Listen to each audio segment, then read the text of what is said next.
I'm Kay Bess, and this is The Beehive.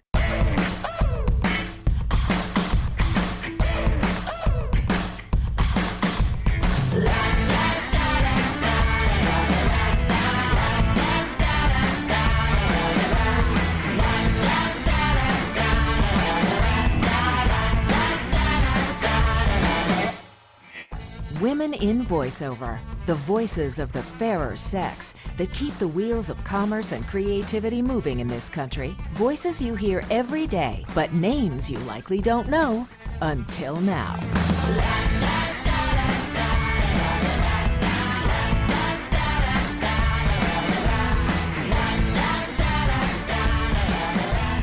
Hey everybody, welcome to The Beehive. Before we get started, I want to give a big shout out to Townsend Coleman, who is a voice actor extraordinaire who also happened to come in and revamp my podcast studio, with power tools and everything. And he helped me with some new equipment. So I just wanted to give a big shout out, Townsend. Thank you so much for helping with everything. And now we're going to get started with today's podcast. My guest is Tina Marasco, who brings such an interesting perspective to voiceover because she is a voice actor, but she's also been a talent agent at two very prestigious talent agencies in New York City. So you know Tina from the hit HGTV franchise, Love It or List It. I mean, wow, how many seasons has it been on? It's been 6 years. We're on our 13th season. 13 seasons. She's voiced hundreds of TV and radio commercials.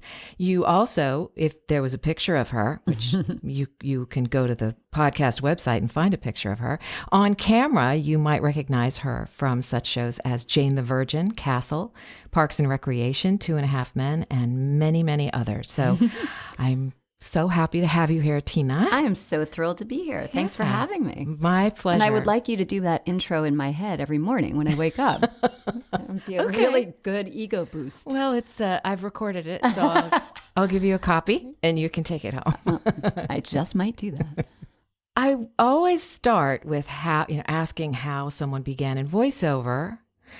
But I would like to know, first off, how you became an agent. Well, it's one of those things, when I look back at my life story, I really have to recognize that I have just trusted in the universe or God to lead me on my path. So I was an undergrad student at Rutgers University in New Jersey. And like every red-blooded American young girl, I had a great time in school. What did you study?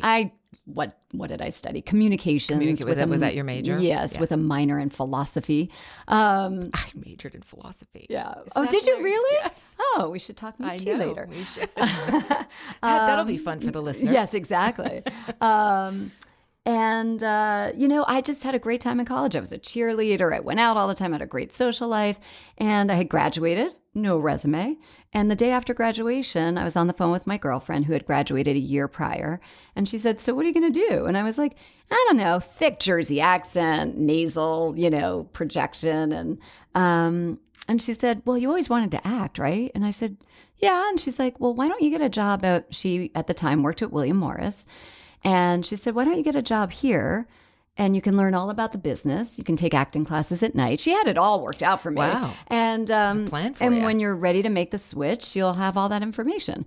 And I kid you not, 3 days later, I was picking up Julia Roberts dry cleaning, and I was an agent trainee. And I mean, it's by the grace of God. I knew nothing about being an agent. I didn't even know what an agent did.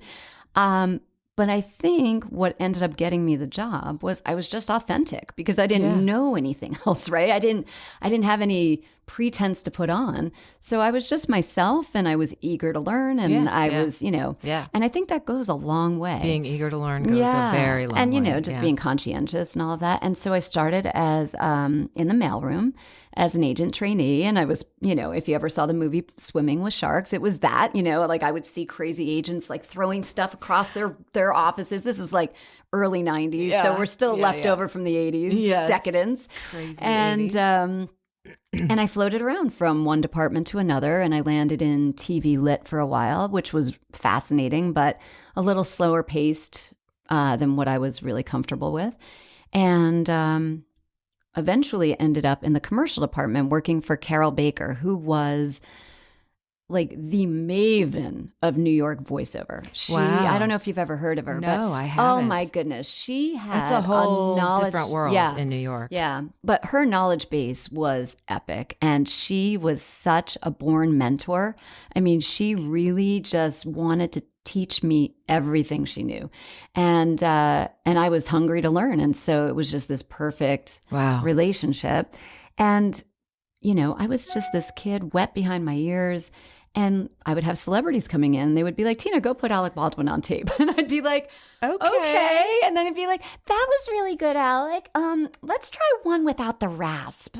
Like, God bless him. He was so kind and never like, you know, he probably was like patting me on the head proverbially. And, but he was just kind and lovely. And I learned so much just on the job. And at that time, the assistants did a lot of the submitting and finding talent. I mean, we found like Jon Stewart. He was just a young guy going out on Clearasil commercials, and Callista Flockhart and Gillian Anderson, and it was just a very, very cool, interesting time, and we had some powerhouse talent that I just got to observe and learn from. You know, I have to say, we journeyman voice actors, we complain sometimes about celebrities doing voiceover work. And I always felt like if you're good at it, it doesn't matter if you're a celebrity. And I have to say, I think Alec Baldwin he's is just one of my favorite voice actors. He's just really good at it. It's when you get into,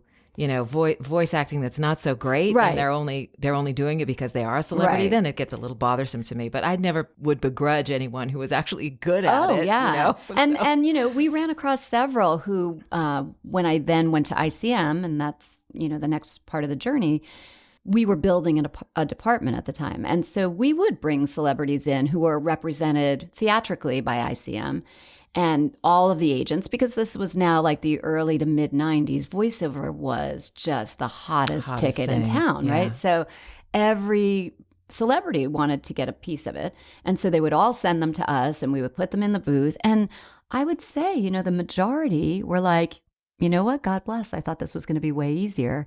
And they would tip their cap and go, you know, thanks for giving me a shot. But it wasn't for them. And some of them had the humility to recognize that and move on. And others, you know, kind of thought that their name would carry them. Yeah, sure. And they too were humbled. But when they're good, you know, one of the best voiceover, you know, when we found him, he wasn't a celebrity yet. We found Liev Schreiber right out of his Yale showcase.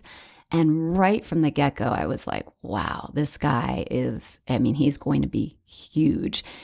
And in the voiceover booth, he just created magic. I mean, just his intention is so clear. You hear strong, everything every thought that's in his head comes through his voice. And sure enough, he went on to have an incredible career, and he's still doing voiceover to this day. So interesting. Do you recall having any sense when you were agenting about the differences between what kind of things are available to women versus men? Yes, it was very, very clear. And especially when I just started, it was, I would say, almost 75-25 weighted men to women. Yeah. And, you know, we've made progress. We've made a lot of progress, but it's a slow, steady progression. Yeah. It's going at glacier speed. You know, it's. I still feel like it's, if you really look at every genre of voiceover, even video games where there is a lot of work for women, there's just exponentially more work for men. Absolutely. You know, so it's an interesting thing, and it's a little hard to track, I think, but and our own experiences are so myopic. You know? Right. But, I mean, even as an agent, when you have the whole perspective, it was very clear. It was clearly weighted heavily male. But that's what makes the women who succeed in this business even more special. I think that's true. Yeah. You know, I think I do. I think I mentioned it somewhere that it's like you got to be really good to be the cream, to rise to the top of the glass. Absolutely. Because you're not only rising to the top of your gender, you're rising to the top of, you know, like a business that's heavily weighted against your gender. Yeah. Yeah, exactly. So then how did you get to ICM? So this is a great story. So 3 years passed at William Morris, and I was having a great time. And they came to me and said, all right, it's time. Get your client list together. We're going to promote you. And I went home that night and I was like, wait. Wait. Promote you as? Oh, I was an assistant at William Morris for those 3 years. Okay. So I didn't become a full talent agent until ICM. Got it. Okay. So we're going to make you an agent. And I thought, wait, what am I doing? I always wanted to act. What happened to that part of the plan, Yeah. And I had a dark night of the soul of really, really doing some deep searching. And I thought, gosh, I'm 24 at this point. Wow. Do I take the corner office and the expense account and the nice salary? I mean, William Morris in New York back in the day was pretty cushy. Absolutely. And, if you do that, if you take door number 1, you're never going to enter door number 2 or door number 3. That's going to be your path, most likely. Right. And I thought, God, before you take that shiny offer, you better really think about it. And so, with deepest gratitude, I went back to them and I said, God, I'm so, honored. And while I deeply appreciate this offer, I think I have to pursue what I've always dreamed of doing. And I shared it with them and they said, okay, you're our family, we'll represent you. And I was like, what? And they did. I mean, this was the commercial and the soap opera department. I wasn't represented by, the theatrical department. But still. Oh, it was amazing. Yeah. So I got my waitress job. I got into an acting class in New York. And love that. It's like, yeah, I got the waitress job. Yeah, exactly. Like, Just check. Yeah. Step 1 to being an actor. Exactly. Yeah.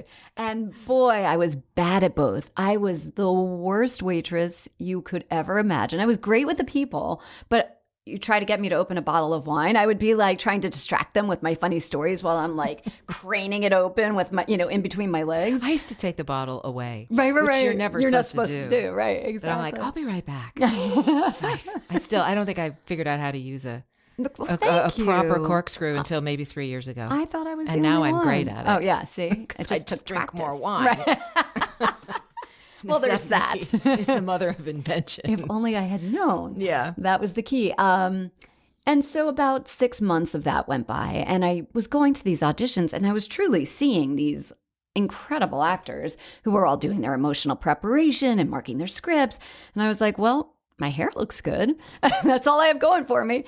And I felt like a fraud. And I hated that feeling because, I had always always had pride in, being. I prided myself. Is That's that, right. is Yeah. prided the proper? It is. Okay. On being excellent at what I did, or really, working hard to get to that level of excellence. And I just wasn't there.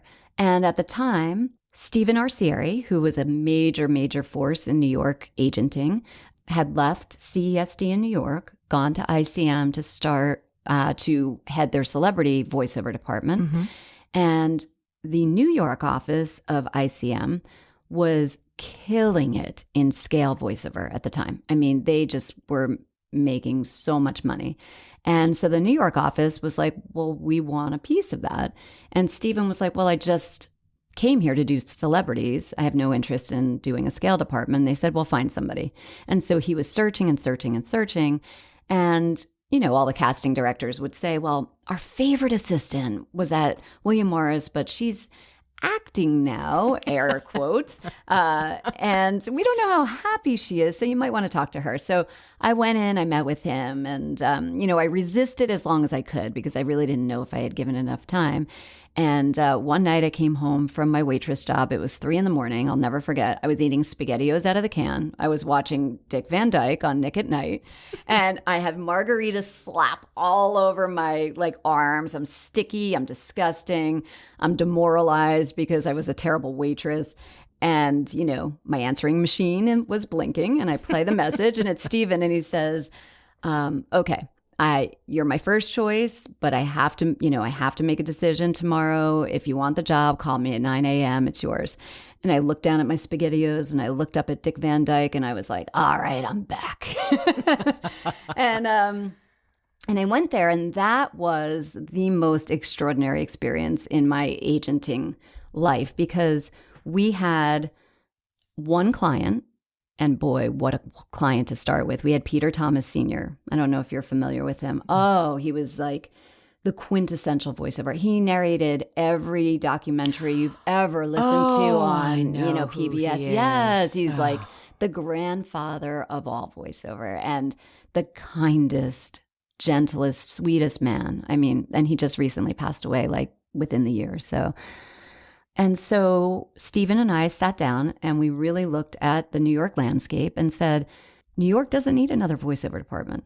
So if we start just stealing clients from every other agency, we're just going to get lost in the shuffle. So what we decided was we were going to reinvent the wheel, and we were going to find performers from all different walks of life. So we went to Broadway and off-Broadway and stand-up and performance art. And if I saw like a cool, guy doing poetry on the street, I would grab him and bring him in. There was just no boundaries, no limits on who we would try out. And so we were just bringing in all of these really eclectic people and throwing them in the booth and giving them copy and just seeing what they created. Yeah. And because of that, we developed this very unique department.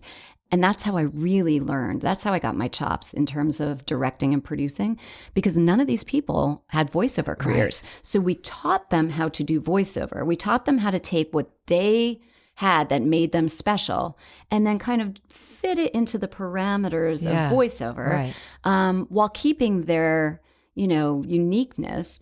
And then we produced demos for each and every one of our clients. So we created our very first agency CD with, however many 50 clients. I produced every single one of those demos from scratch. So what a learning experience it was. What a learning experience. And then just putting that agency on the map, going out with buyers and, promoting these clients who nobody had ever heard of. And we just started becoming the buzz of New York. And it was so gratifying. That is amazing. Yeah. And I think it brings home the point that it's that intangible thing that someone possesses that makes for an interesting voice actor. It isn't necessarily the sound of your voice. It's something in you. It's some other... Absolutely. And you can teach someone where to stand by a microphone and, all those little details, right? Absolutely. And that's amazing. What an amazing experience. It was. Truly witness it. And so many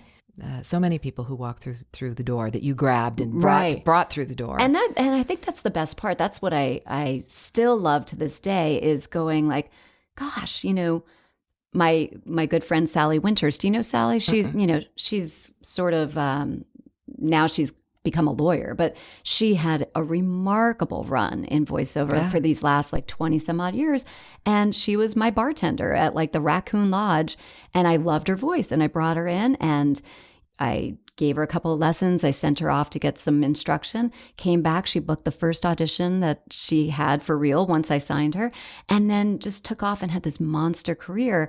And to this day, when we talk, she gets teary, going gosh, if I hadn't met you, I would never have had this experience. And that was what was so fulfilling as an agent. Yeah. Wow. Amazing. Tell me about your transition from being an agent to being talent. So that's another one of those stories that, you're just sort of magically guided. It's a much, much longer story, but for my birthday, a dear friend of mine got me a psychic reading, right? And I was like, oh, I don't know how I feel about this, but I didn't want to deny the gift. Sure. And so in New York, every psychic is also a Broadway performer. So this guy was in Damn Yankees on Broadway. So he could only come see me at midnight on a Friday after a show, right? And so he comes and I'm very dubious and he comes in and he's, doing my cards and he's like, oh, and at the time I was engaged to be married. I had an apartment on 78th and 5th Avenue in New York. I was in the maid's quarters, but it was a prime location right across from Central Park and the Met. And I had this incredible job. I loved my job. I loved my clients so much. I loved going out and watching their performances. But every time I went, I did have this pang of gosh, I would love to be up there. What would that feel like, Yeah. And, but I never said it out loud or admitted it. And so he's reading my cards and he's like, you are not doing what your soul was put on this earth to do. And I said, what do you mean? And he's like, well, you're an actor. I said, no, because I know more than the psychic. I was like, no, I work with actors. I'm surrounded by actors. That's probably what you're seeing. And he said, no, you are an artist. And I was like, no, I tried that. I was really bad. I promise you, I was terrible. And he said, listen, don't throw the baby out with the bathwater. Get into an acting class and just do it for yourself. Just do it for the expression and then just see where it leads you. Yeah. And sure enough, I did. I got into this acting class and with this wonderful woman named Zena Jasper in New York. And I just fell in love. And I knew that if I was going to attempt this for a second time, I had to do it the right way. And I thought all of my clients who I really deeply respected, the one thing they had in common was very, very, very high quality training. And so I thought, if I'm going to do this, I'm going to isolate myself in an MFA program somewhere, get 3 years of acting and performance and voice and speech and movement and all of that. Yeah. And really train, not, kind of do it haphazardly. And also I needed to extricate myself from my agent persona in New York, which I had spent basically 6 years cultivating, and go away somewhere and then come back and reinvent myself. So I decided that I would, if this was really what fate wanted me to do, I would suicide one school, only apply to one school and audition for one school. And I decided it should be Rutgers because at the time, Bill Esper, who's like a master acting teacher, was heading that program. And I was still a New Jersey resident, so I could save a little money. Mm-hmm. And I auditioned. I had to learn a Shakespeare monologue and a contemporary, and I was a mess. But I was you're a genuine really mess. hard worker and a genuine mess, right? And I wanted it so badly, and I set my intention on it so precisely. And I think that paid off. And so, 1,000 people audition and they take 18. Wow. And I got in. Wow. And it was crazy. So, that's, and much to Stephen Arcieri's chagrin, I, kind of left my agent world and went into the acting world. But again, he was so supportive and we found, somebody amazing to take over. And wow. They took the reins from there. Wow. So you finished that program at Rutgers, and then how'd you get yourself to Los Angeles? So at the time, my husband moved out to San Francisco during the hedge fund craze. And when that sort of died down, he was like, all right, where are we going, New York or LA? And I thought, gosh, New York was the obvious choice. But maybe if I really want to reinvent myself, I should go to LA. So we decided to do that. And I finished the 3-year program and convinced them that we needed to do a showcase in LA as well as New York. And so it was the first year we ever did that, and came out and got agents right away. And this is where my first real mentor in the LA arena came in, which was Jeff Danis. Okay. So I produced my own voiceover demo before I graduated because I knew how to do that. Sure. And when I was an agent, there was never a thought in my head that I could be talent because, like I said, I had a very thick Jersey accent and it was very nasal. But then I went to 3 years of graduate school where I had voice and speech nonstop. And so you put those two components together, sure, and it creates a voiceover career. I had all the knowledge of what they wanted and what the pace and the cadence would be and, what the direction meant and all of that. And now I had control over my instrument. And so I put those together. I made a demo that I produced myself. And I sent it to Jeff Danis, who I knew from, being on the other coast. Right. He mostly dealt with Stephen, but, we had a lot of interaction. Sure. And if anything, I thought he would discount me because of that experience. And he was like, I was about to discount you because of that experience. And then I listened to your demo and I thought, this is actually pretty good. So let's give it a shot. And back in those days, it was 1999 when I moved here. Okay. And that's when the lobby was in full bloom, when we would go in every day and without exaggeration have 15 to 20 pieces of copy because it was .com everything. It was .com everything. Everything. It was like, those were the days. Joe'sAmazingDentist.com. Do you know what I mean? It was like everything under the sun was advertising. So many people had radio careers. We did all these radio spots and then there are tags on the radio spots and with phone numbers on the radios. It was amazing. I know. I had a great run of phone numbers for a while. Yeah. And so I booked things right out of the gate because of the sheer volume of how much we were auditioning. Yeah. And the rest is history. I became a client at ICM in LA, and then that turned into DPN. Right. And And then recently switched to Atlas a few years ago, but that's sort of how the career was started. That's an amazing path. Yeah. Truly. So you did, let's see, we just said this, 13 seasons, is that right? Yes. Of Love It or List It. Let's keep it in the present tense. Still going. You're Still going. Yes, you're on your 13th. Yes. Perhaps 14th. Yeah, coming up on 14. Coming up on 14, yes. Let's keep it in the present for Yes. sure. And it happens to be with a production company for which I did 4 seasons of The Property Brothers. So I know who you are working with and what a wonderful team of people that is. And I'm curious if you would qualify that as the best voiceover job you've had. Without a shadow of a doubt. I mean, without a doubt. And you know this, and I love that we have shared this experience because this particular production company is of the highest quality. Yeah. Every single person that they hire is just as good as the one you worked with the week Yeah. before.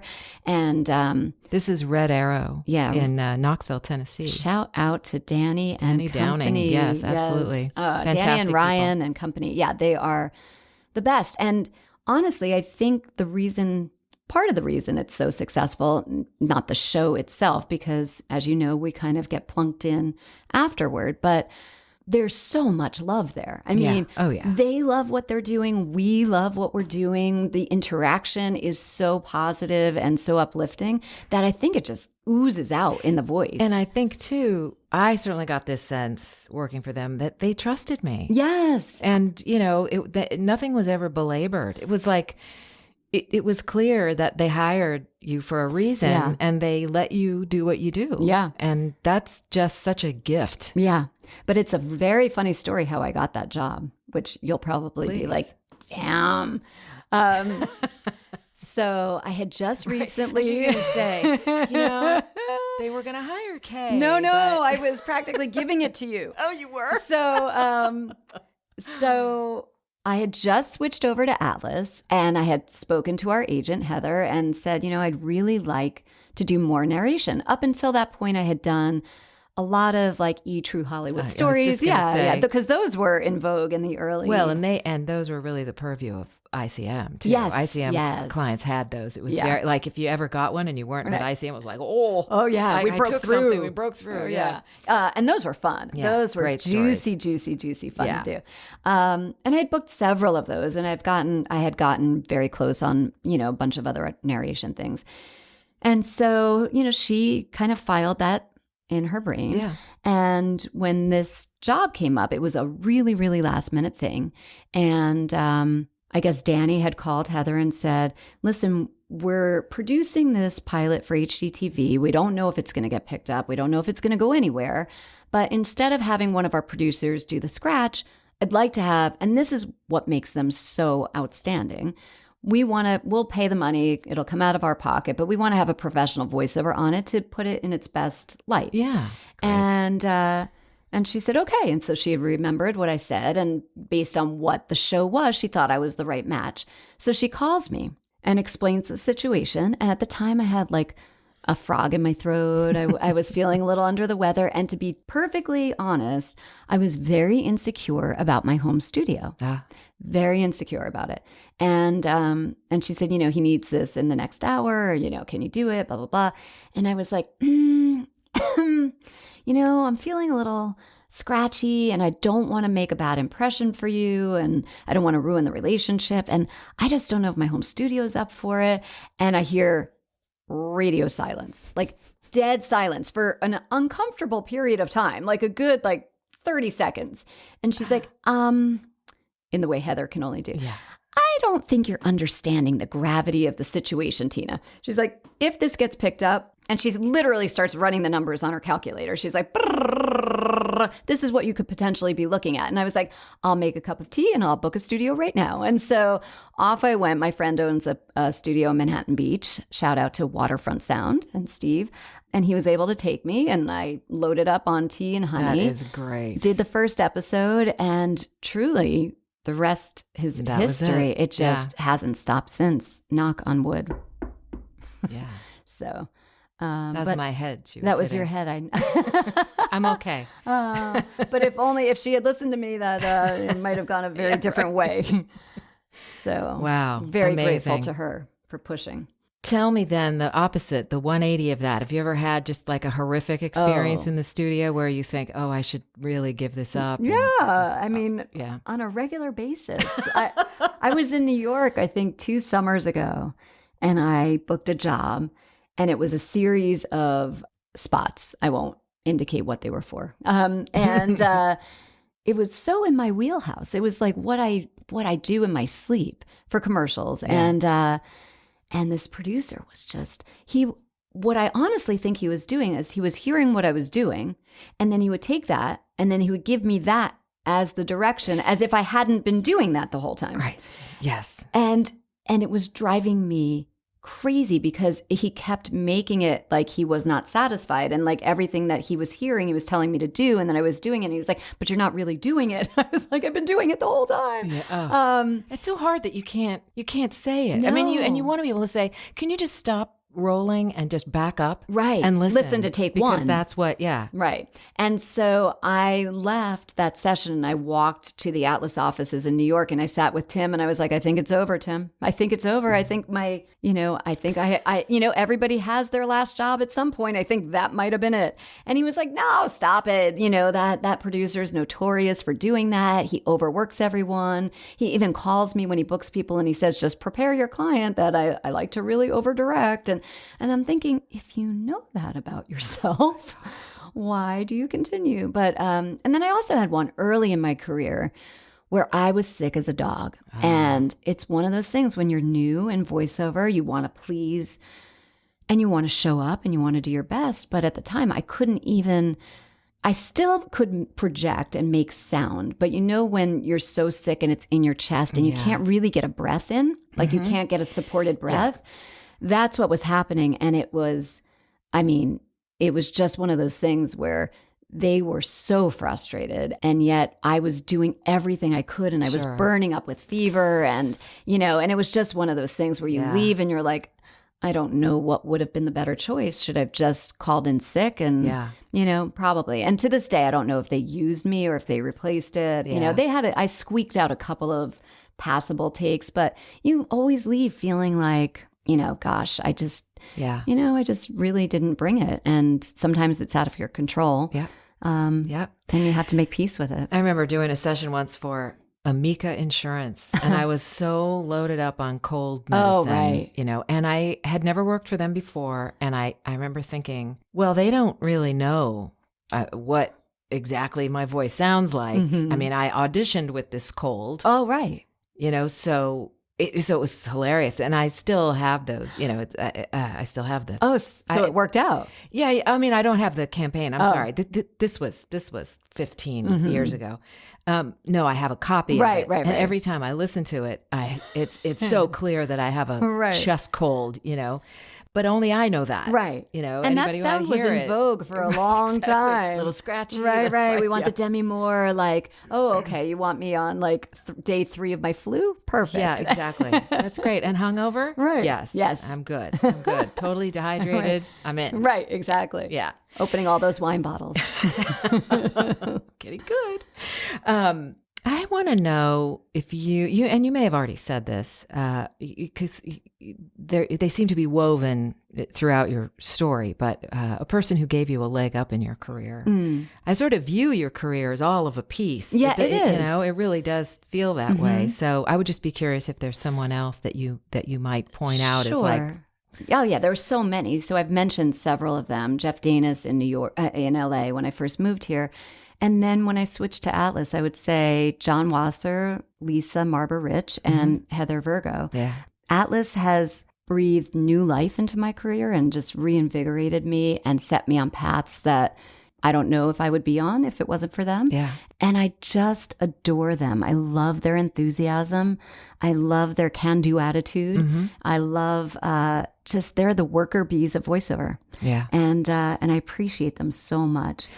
I'm kind of amazed at the imprint that Atlas Talent Los Angeles has made in such a very short period of time, being here, sort of standing up next to agencies that have been here for decades and decades and decades. And it's quite a testament to the owners of the agency and also to that Los Angeles office as Oh, well. absolutely. I mean, really has had great people. Yeah, they are tireless. They just work round the clock, and they work in such a positive way. Like, you never feel like they're being dragged down by this or they're exhausted. You come to them with an idea. The answer is always yes, and you know what I mean? It's like they're the improv masters of agenting. They're amazing like that. Yeah. And truly, I'm inspired by them. That's fantastic. Yeah. That's great. What's the most important lesson you would say that a career in voiceover, I want to say as an artist, has taught you? I think being self-motivated. You know, when you have a 9-to-5 job and there are parameters with which you're supposed to meet, you can then meet those and exceed them. And everything's very like compartmentalized and fits in a box and makes sense. As an artist, it's so measurable. Yeah, right? it's so measurable. Yeah, it's so tangible. It's linear. Yeah. You know, as an artist, you're creating your career, you're creating your business, and your business is you. And, you know, just getting up every morning and being self-motivated to go, okay, what am I going to create today? Because you can't sit and wait to be hired. I mean, no, that's the icing on that's the cake, the career right? killer. Right. So you need to be creative in how you're going to develop and enrich your career on a daily basis. And so it's taught me great discipline because I'm really good. If you throw the ball to me, I'll hit it every time. Yeah. And it's taken a lot of training and discipline to wake up every day and go, okay, what is on the docket today? And if there's nothing on the docket, creating something to put on the docket. Yeah. Put something on so it. whether it's emailing a producer or coming up with an idea to bounce off my agents or, you know, asking somebody to go out to lunch who I haven't seen, who's, you know, a contact from the business.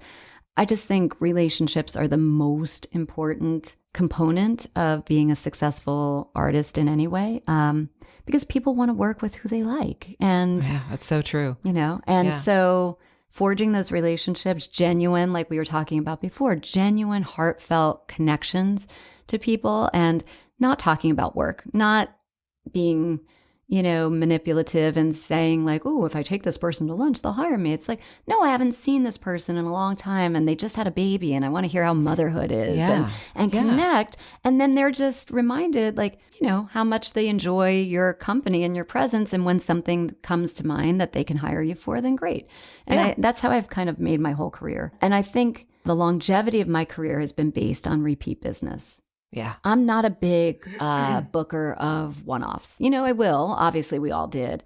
But I would say the majority of my career and my income is made off of repeat business. Yeah. It's relationship building and then, you know, being self-motivated. I've had producers come back years later and you go, wow, I can't believe we worked on it. And, you know, and they'll say things like, I've been waiting for a project, you know, that you'd be right for. I'm like, wow. Right. I wouldn't have thought you would even remember my name, I you know? And it's humbling. But it just makes you realize like the power we have in connecting with people. Yeah. You know? And I think too, I find this, do you work at all in games, in video games? Not so much. I don't know if you've had this experience, but of late, I think because casting people, I think it's true. It doesn't matter if it's gaming or not. My latest experience of that has been that I was working on a game and the casting person was also the director of the game. And he made mention of the fact that he had heard me several times, you know, on auditions. Right.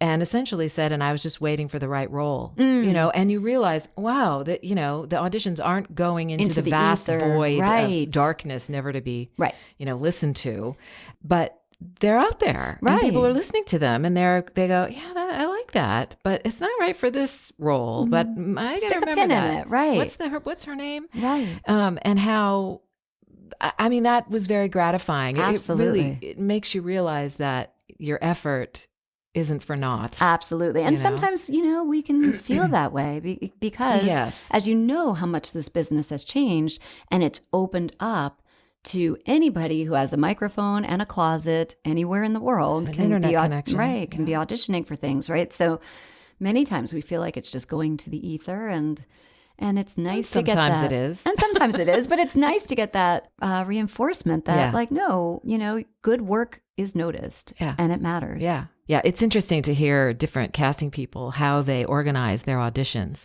Like, I put it in, this one spoke about how he would put them into 3 different categories. And one is no.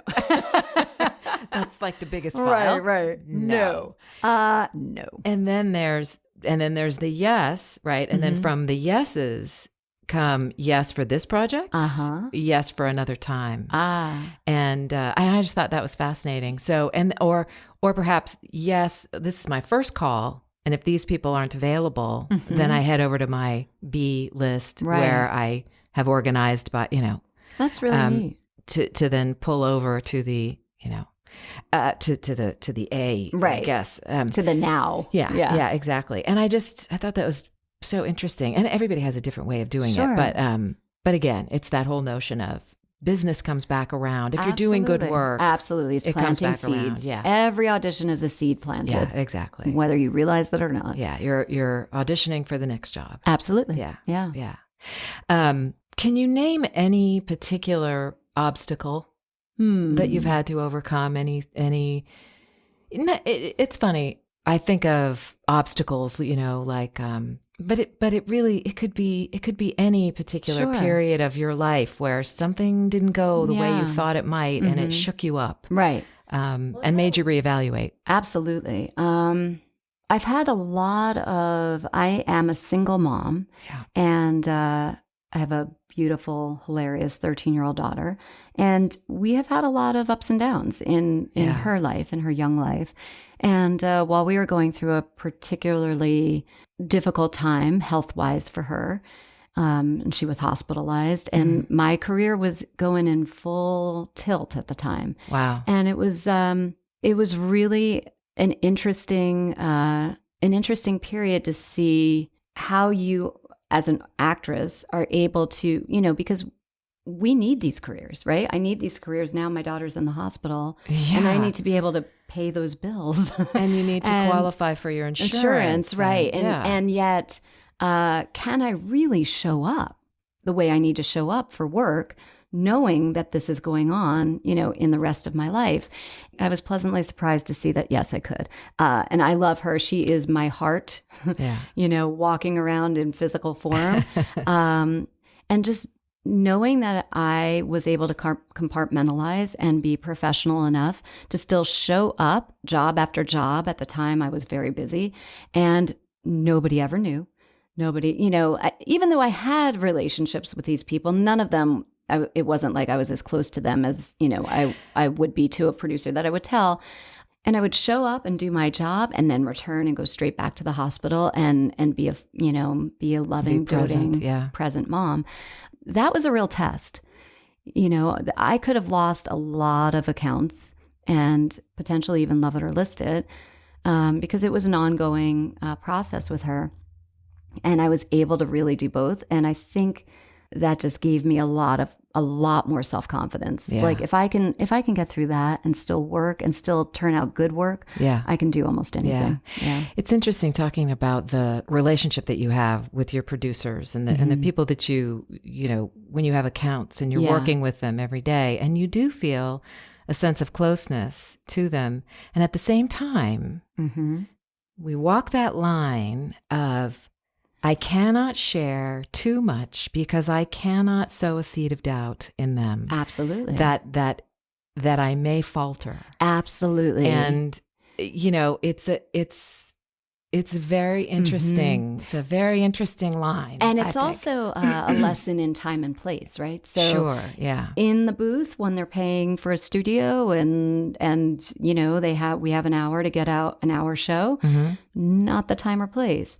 Right. When they come to California and I take them to dinner and we sit and we talk about our personal lives and I share, and they're like, God, I had no idea that was going on. Time and place, right? So absolutely. So the connection is there and the depth and the trust and all of that, but when it's appropriate, That is a huge point. Yeah. Because I think then too, what you're reflecting back to them is, a strength of character Yes, that you could endure something on a personal level that was frightening to you, that was really of utmost importance to you, and you could still be there for them. Absolutely.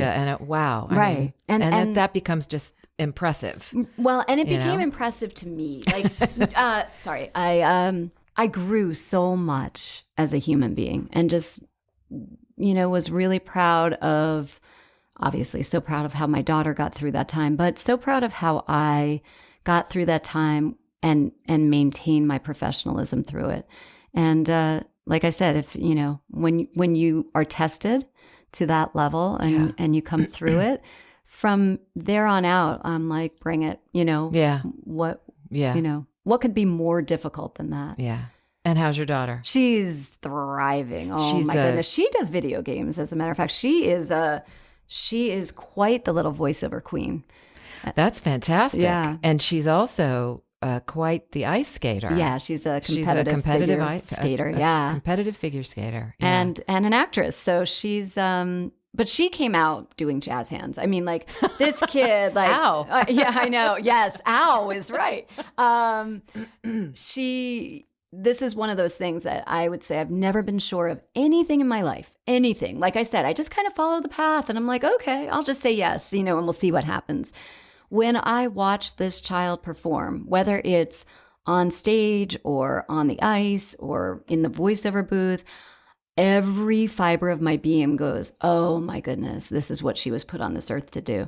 And my roundabout crazy career makes me uniquely qualified to help her realize her dreams. And so it gives me the chills. It's the thing that I am. This is where my joy comes from now, sort of moving into the role of momager. And not in a, crazy Kardashian way, but in a really supportive, like, just wanting to see my her child. dreams come true. Just realize everything. So yeah, that's sort of, the other main component of my life right now. Fantastic. Do you have a dream job, a dream voiceover job? I think I'm living my dream voiceover job. Yeah, I'm telling you, it's that gratifying. There's so much joy in doing Love It or List It. My dream job going forward in the future is, like, I would love for her to, make it and have a platform, and for us to find a project together to produce that maybe we could act in together that really helps people, that really helps kids, teens that are going through, struggles of their own, and things that she went through in her early days that were obstacles, and, and just really being able to give back in that way. Yeah. That's my dream. And so we're working toward it. Excellent. Well, we're going to play Beehive Roulette. Ooh, that sounds fun. So it's my favorite game in Vegas. Yeah? Well, let's get out the dice. So I have a list of 50 questions. We're not gonna do all of them, okay. but you're gonna answer 10. Okay. But you're gonna call the numbers. Oh, cool. And then I'll tell you the corresponding question. Okay. So yeah. I'm gonna start with. Wait, we have 50? There are 50, and right. you get 10. Okay, I'm going to start with number 37. Do you have a favorite piece of jewelry? Ah, yes. Jewelry. Yes, jewelry. I said that so strangely. I know, very trained. My mom's anniversary band. So both my parents have passed. So because when I put it on my hand, I still see it on her finger. Oh. And whenever I have something, and sometimes it's voiceover still, that makes me nervous, or I just feel like I need that additional support, I make sure I put it on in the morning, and I'll be in the booth, and I'll just be sort of rubbing it to keep her close. Oh, so, that's very sweet. Next. Oh, I forgot. Number 2. What's your sign? Oh, you know this. We're Pisces sisters. March 13th. Yeah. And I think I have heard tale that I have a Virgo moon, which is it's very critical and perfectionistic. And so I think it kind of balances out my watery, easygoing, swimmy Pisces Fishy, side. swimmy, and I think I'm fishy, kind of a balance of those two for Right sure. on. So my fellow fish. Yes. Oh yes, next. I've so put my trust in you that you are, in charge of this whole system. Right. Okay. Let's go with number 13. How many push-ups can you do? I used to be able to do more, but I'm just getting back Right into on. shape again. I mean, I can do a legit probably 15, and then I can kind of limp out another 5, Okay. you know. Right on. That's hard. I mean, Yeah. there. Don't make me show you. Yeah, I should get out the camera. Yeah, exactly. Okay, next. Let's do number 49. What's your favorite time of day? Oh, like 2 a.m. Wow. I am such a night owl. Wow. My creativity like doesn't even kick in until 11 p.m. So I don't do my auditions that late, but I do my auditions in the evening. And, you know, waking up in the morning and doing them, it would just be a disaster. Like, I would sound like how survive yeah, the like, real how world. did you survive early years of motherhood? Oh, I know. It was That's rough, but brutal. she not only did she come out doing jazz hands, but she came out sleeping night like owl? yeah, she's a night owl too. Yeah, we are. My daughter came out sleeping. I mean, she's always been a sleeper. Oh, isn't that? Oh, what a blessing! That is the best blessing Such of a blessing. motherhood. From the time she was 3 months old, she slept for 8 to 10 hours. Oh my God, that's Seriously, amazing. she still sleeps 12 hours. Yeah, It's mine great. too. I Yeah. know. If she's only getting 9, she's like panicked. Right, She's like, yeah. wait, I'm only going to get 9 I know, hours of that's sleep. not I was enough. like, dear God. Okay, next. 9. Let's go with 9. 9. Are you cynical? Yes. You know, like the Pisces Virgo split. I would say I'm more sunny and optimistic, but I definitely have a dark, cynical side. And what I have noticed over the years is that I tend to be the foil to whoever I'm sitting with. So if I'm sitting with somebody with a really, really bubbly, upbeat, sunny disposition, I become like negative Nelly, just as a balance. Like I'm Sure. constantly balancing, Yeah. you know, even when I drive on the 405 or whatever, if there's room to move, I'm always the car that balances the lanes, Totally right? Do you do understand that? Yeah. Right. It's spatial. It's like, I spatial. gotta Like I'm get like, the- oh my God, why are there 6 cars in this lane and none in this lane? Like I have to balance it out, right? So, so I think my cynicism is a natural balance to my optimism, which usually wins out in the end. Excellent. All right, next. Oh, 21. Who do you miss the most? Oh, gosh, I mean, like I'm being flooded. Yeah. I would say my parents. Yeah. Yeah. They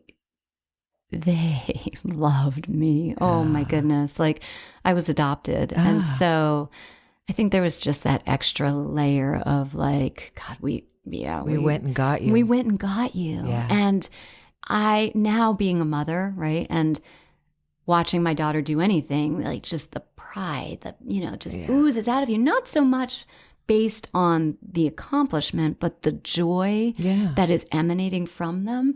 And I just remember now flashing back and just seeing tears in my parents' eyes every time I did anything, you know, and knowing that I gave them the gift that my daughter is giving me. Yeah. It just the full Sure. circle. It That's just, great. it's delicious. Yeah, that is. It's a good question though. It is a good question. Gave me pause. Next. Oh, I keep. No, geez. it's okay. I have I mean, so put No, myself in your hands. Let's go with number 42. What's your favorite cocktail? Oh, I would say a crowd pleaser, which I had in New York. What's a crowd pleaser? I don't even know. It's fruity. It's fruity and kind of punchy booze is in and it? really, really strong. And there's it vodka? definitely vodka and there's a mix of other things. And It's I had called a it. crowd pleaser? It's called I a have to crowd look that pleaser, up. and I have to tell you, I had I was pleased. I was. But were very you pleasing pleased. the crowd? And That's the- I was pleased, and I was pleasing. I do believe I can say that it was a really, really fun night. so funny. Okay, number 8. Oh, I think it's 8. 8. Oh yeah, we're on It's number number 8. So eight, let's I make think. it number 8. Okay. I Do you- love the number 8. Do you? Just, it's a you good know, little, around, yeah. It's very fishy. Yeah, it is very It's very fishy. Yes. Piscean. Yeah. Do you have a journal? I have about 16 journals that I have started and the beginning of every journal is like, I know I haven't journaled in a long time, so let me catch you up. And then 4 years later, Yes. you know. I'm very attracted to empty journals at a Yes. bookstore, and I go, "Oh, that's so pretty." Yeah, I know. Gotta get that, and then it sits on the shelf. Yeah, and so I'm one of those. It's amusing to me when I read back on them, but sometimes I actually don't like it. They're cringeworthy to me. I'm just Yeah. like, oh God, was I that unaware, like, and Yeah, I have cringeworthy, like things that have been published that are cringeworthy. oh god, Wish I could take that back. yeah. All right. 27. What song would you like played at your funeral? I've actually given my funeral a good amount of thought. Have you? But I don't know if I. You thought about songs? Yeah, I mean, Time to start thinking Callie, about my songs. daughter, has already got the whole thing planned. I mean, we already have like the video reel because we make in our spare time, we make these ridiculous videos of us just like goofing around and stuff. And I am going to be buried in a coffin filled with rainbow sprinkles because that is my heaven, you know? And so I figure when I get eaten by the maggots and stuff, they'll have a lot to go through before they even get to me. So I'll be very well preserved in there. Very well preserved. So what song would I They're want not supposed to to be get played? in. Well, you know, yeah, I know. You're paying enough for the Right. for the premium wood. What song? You know what? I'd like to pass and come back to that. Okay. Because it should be profound. But all I can think about now is that Sprinkles. girl is a real crowd pleaser. But it's only because of the last question. So It's so funny. Okay, choose another. okay, how many are we on? This is 9. Yeah. Okay, let's do number 15. Do you untie your shoes when you take them off? I've just recently begun wearing these, and I have to because they're tight. But no, normally I would be a kicker offer. Kicker offer. Yeah. All right. All right, one more. Okay, let's go with number 50. Name something most people don't know about you. I eat like a 5-year-old, unsupervised in a candy store. You like sugar. I like sugar, and I seem to get away with it. But I'm also very deeply spiritual, very, very much so. You have a master's degree in spiritual psychology. Yeah, which is something most people don't even know exists. But it's basically. Oh, I'm totally fascinated. I was watching you. Yeah. It's a very interesting perspective on, you know, seeing what patterns have been created in your life many times to protect you and to keep you safe and to help you, you know, kind of endure certain situations. And then those patterns have been set into place and they may be limitations now. And just learning how to get to the root of them, heal them with love and self-forgiveness and compassion. And then, you know, kind of starting from a clean slate and moving forward. So there's a lot of meditation involved, a lot of just seeing the world through soul-centered eyes, you know, and connecting from the heart to people and setting intentions. And I use it in my work all the time. Yeah. You know, before I go into the booth, I'll look at the copy and I'll go, where's the love? You know, I'll try to find the love in every script, whether it's obvious, you know, sometimes it's obvious because you're doing a script about Children's Hospital or, you know, something really easy. But if like pot roast is on sale for $4.99 at Vaughn's, right? Right. You're like, well, where's the love in that? And you think, you know, what if somebody who's really going through a hard time, like hears that and goes, oh, I can provide dinner for my family tonight. Yeah. I honestly think of those things as I read the copy because I know that I get out of my head and into my heart because I know that, you know, gets transmitted through the voice. It's a vibrational instrument. All energy is a vibration. And hopefully I send that out into the airwaves and that's what's received, whether it's booked or not, you know, it's still out there. Yeah. And so that's like the footprint I'd like to leave. You know, I heard, you know how you hear about people who are particularly adept at math. You know, they have a mind for math or a mind for language. And I cannot remember for the life of me where I read this, but that understanding and seeing things from a spiritual point of view is also something that certain people are adept at. Oh, interesting. And that it's not necessarily possessed by everyone in the same way that not everyone sort of has advanced capacity for math. Right, which I do not. I think we all have. We can add and we can subtract and we can make change and we can balance our checkbooks most of the time, and understand those really basic rudimentary things, which you know which help us get along in life. Same with understanding things on a basically spiritual level, right? But then there are those who have sort of a unique capacity for it that is, in their DNA. Yeah. And I wish I could find the article because I found it so if fascinating. You do, send it to me. I would Yeah. love to read it. Yeah. I also do think, like anything else, right? If you're not particularly gifted in math, if you work it like a muscle and you study harder, you get better at it. I think it's the same. And I think spending time immersed in spiritual readings and, if you are plugged into a church or, just spending time in that energy field right. and then meditation, prayer, whatever works for you. I just think, it's that outliers theory of 10,000 hours. And yeah, we get better. We get better at that which we practice. Yes, absolutely. Okay, so I have one last question for you. If heaven exists, what would you like to hear God say to you when you arrive at the pearly gates? Here's your ice cream sundae. You earned it. No, I don't know. You know what? That wouldn't be so bad. That would be pretty good, I think. Yeah, I think I would like him to say, here's your ice cream sundae. You loved as deeply as you could, and I'm very proud of you. Beautiful. Yeah. Tina Morosco, thank you so much for joining me in the so Beehive. Much fun. Tell everyone where they can find you if they want to hear your work. Sure. Or if you tweet or Insta or... Yeah, I'm on Instagram at Tina Morosco. Twitter, the same. My website is tinamorosco.com, TINAMORASCO.com. You can hear me every Monday night on HGTV on Love It or List It, and do some channel surfing and catch me on camera as well. And I also am available for coaching for voiceover. And fantastic. Yeah, all of that. And good with stuff. all of that experience as an agent and a demo producer, and I bet you're a fantastic coach. Well, thank you. I enjoy it, and I think that's the most important part. Is I really love seeing new people succeed. Yeah. So fantastic. Thank you for being here. Thank you for having me. What a joy. Pleasure. Mwah. Mwah. Thanks for joining me today in the Beehive. For podcast notes, pictures, and more information on my guests, visit the podcast website, thebeehivepodcast.com. Find me at my website, kbess.com. Follow me on Twitter at kbess, and subscribe to my channel on YouTube. If you've a mind to, please post a review of the podcast on iTunes. Kind words are like honey, sweet to the soul and good for the bones. Come back for more Women in Voiceover next time in the Beehive.